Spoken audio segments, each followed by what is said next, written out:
you. I'm Rich Jaffe, and I'll have the story coming up. You're watching 12 WKRC TV, a new generation of news.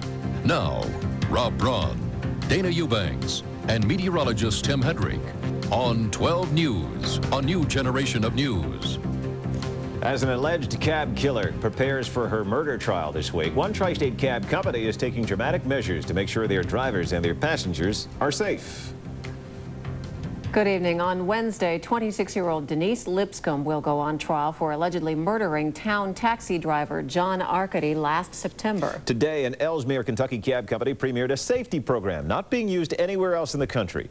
This high-tech safety system combines state-of-the-art technology with common sense and a sense of fun. 12 News reporter Rich Jaffe says the goal is to make cabs everywhere safer for drivers as well as the passengers. Mobile 60, do you copy? Diane Dockery and her daughter are getting into what may well be one of the safest cabs in the country. Community Cab of Northern Kentucky has teamed with RaceCab to provide high-tech, high-safety transportation.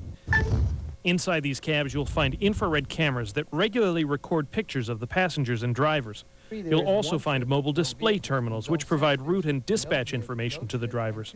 In addition, the location and status of each car is constantly transmitted to the dispatch center via global positioning units located in the vehicles. And yeah, it does. It makes you feel a lot safer knowing that you have more protection there, yeah. Now, not all of the security precautions in these cabs are high-tech. Some of them are just good sense. For example, you'll notice that all of the seats are covered with plastic. Now, that's not just a hygienic issue, but if, for example, a criminal gets into the back seat of this cab, there is a good chance that the police would be able to get fingerprints off of the plastic covers. While community cabs are low-key, race cabs are quite the opposite, sharing design and paint jobs with NASCAR names like Dale Earnhardt and Jeff Gordon. You think that a race cab would make the driver want to drive fast and be racy. In reality, what it does is it makes the driver more aware that he is in a vehicle that is highly recognized. The public polices it for us, and the drivers know that. Signage on the vehicles clearly explains that passengers will be photographed. Pictures are digitally stored in a black box similar to those used on airlines. For a worst-case scenario, drivers also have a panic button, which immediately dispatches police to their clearly identified location. In reality, the equipment in the vehicle costs less than $2 a day per vehicle. So it's not that great of an expense. It's less than a pack of cigarettes.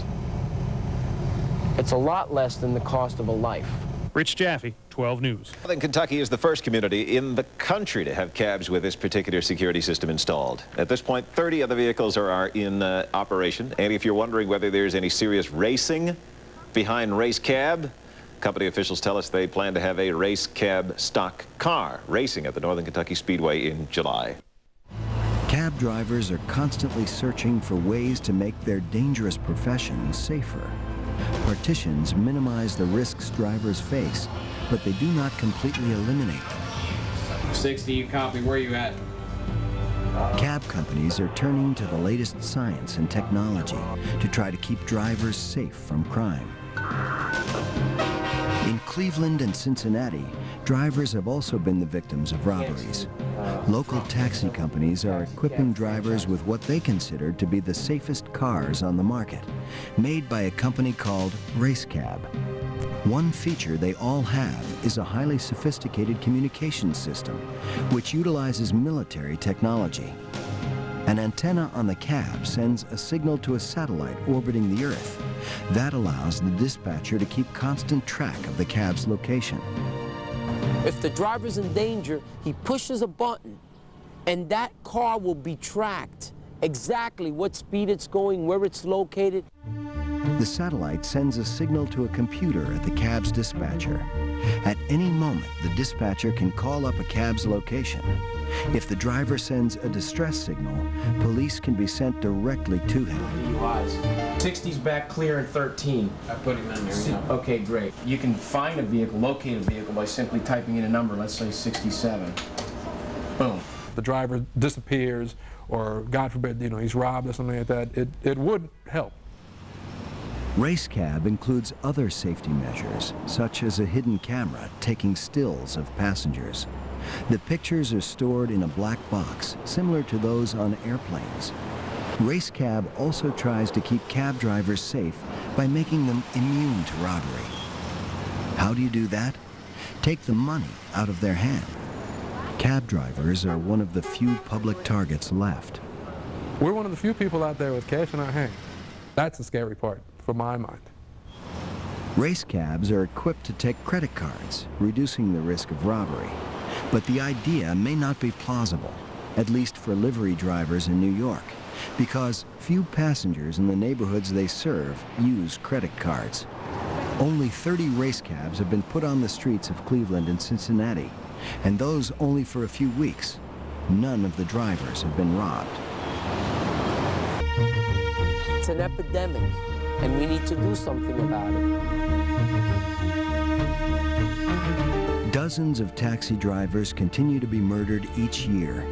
Yet every night, tens of thousands of them get into their cars and drive down the nation's streets. They take the risk because they like being their own bosses and taking home money at the end of a shift.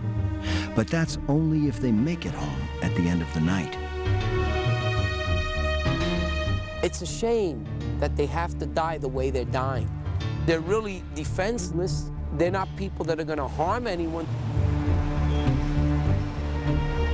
The fear of not being able to come home to my kids or my grandkids, that's the toughest part. This is a rough world. It's getting rougher. The way things are out here, you got to be crazy to drive a cab. You've just seen the city streets through the eyes of its cab drivers. When you drive a cab, you keep your eyes and ears open. Not to be over dramatic, but your life could depend on you knowing what's going on around you. And now you can see more of New York with our live taxi cam. Just log on to discovery.com and look for live cams. Soon you'll be on your way to see London's Big Ben, sharks in Hawaii, or back to New York for another ride around town.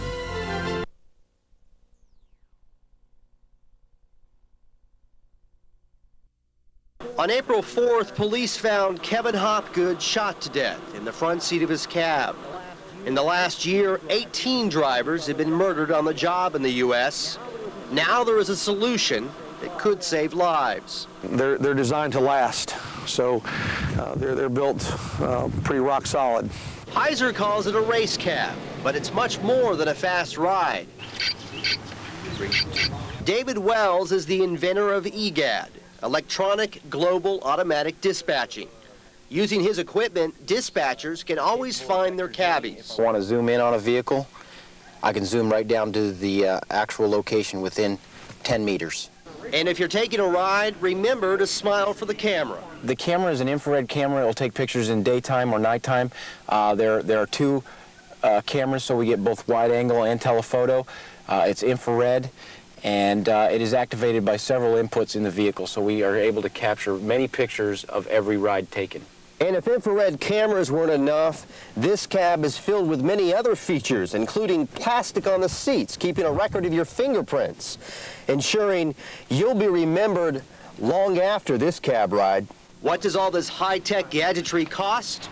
Hauser didn't want to give the exact figures just yet, but says it will only cost a cab company about $2 a day for all the extras. Well, it's not near as expensive as a life is, and if somebody does get in this car and commit a crime, we're going to catch them. The high-tech race cab can't bring back Kevin Hopgood, but its inventors hope it will prevent another tragedy from happening again. In Tallahassee, I'm Rudy Cooks reporting for ABC News.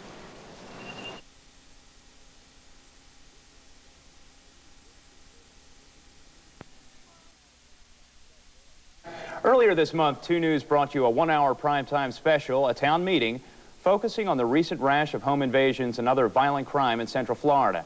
In that program, we heard from all kinds of experts who talked about ways we can guard our neighborhoods, our homes, and ourselves against crime. This afternoon, we're joined by another expert on security, Harrison Wells of Quorum Limited.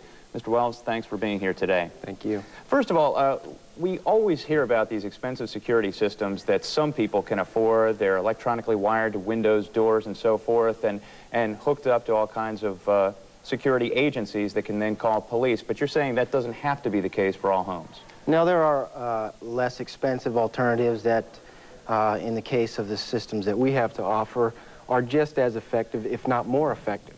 Tell us about this first item. Well, this home unit basically retails for under $400, and it basically covers all doors and windows in a 3,000 square foot home. It's transportable. You can plug it in anywhere in the home. There's exterior siren and strobe lights to notify people in your neighborhood that you have a break-in or whatever the situation may be. How is it activated? If somebody were to forcibly enter through a door or window or other part of your home, it is activated by what we call volumetric pressure.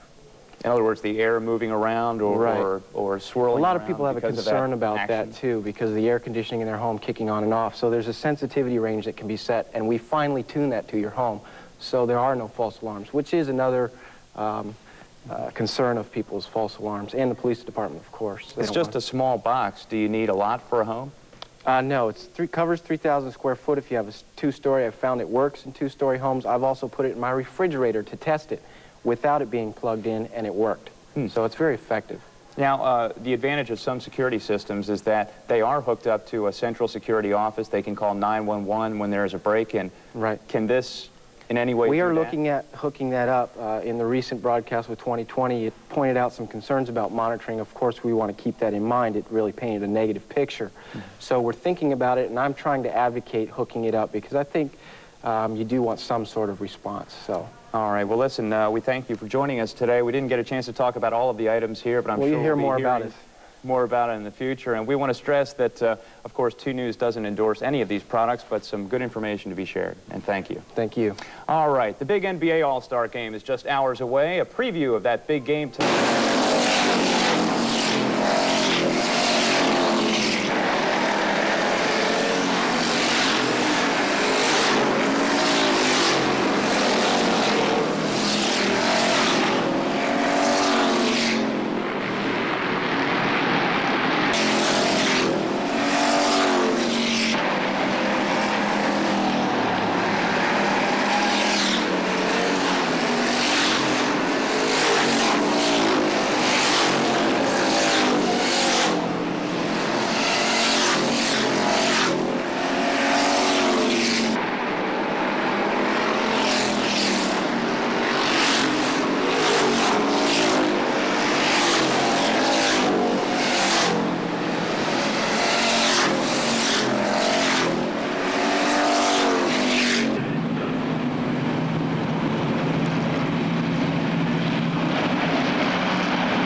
When we look at that period in 1996 and 1997 when he was a series champion, of course he was a series champion in 93 as well. But in that 2-year period, he won 23 of 47 races this series, and that is absolutely spectacular. We're trying to look and see who was next to him in terms of super speedway victories.